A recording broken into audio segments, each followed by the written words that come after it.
வந்து நின்றுச்சு. இப்போ திரும்பவும் அந்த கேள்வி, அம்மா கேட்ட அதே கேள்வி, யார் இருக்கா உனக்கு தம்பி, நீ என்ன பண்ணுவ, இவன் என்னென்ன பண்ண போறான்னு யார் இருக்கான்னு. ஆனால் இன்னைக்கு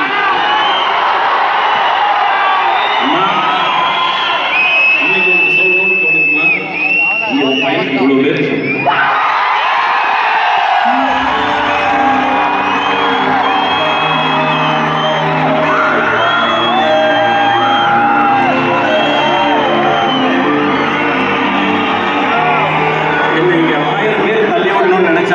தாங்கி பிடிக்கிறதுக்கு லட்சம் பேர் இருக்காங்கம்மா இங்க.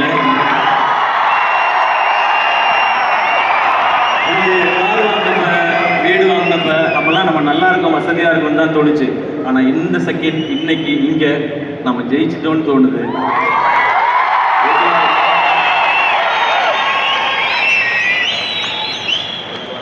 இங்க இருக்க எல்லாருமே என்னோட கொஞ்சம் வயசுல சின்னவங்களா தான் இருப்பீங்கன்னு நினைக்கிறேன்.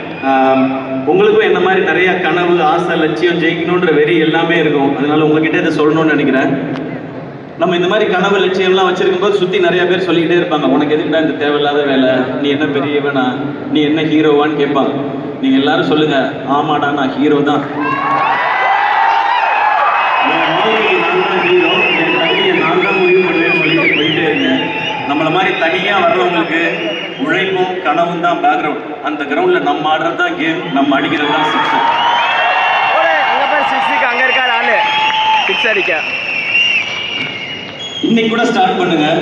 டே 1 இந்த உலகம் நீங்க யாரோன்னு சொல்லும். ஒன் டே நீங்க யாருன்னு இந்த உலகமே சொல்லும்.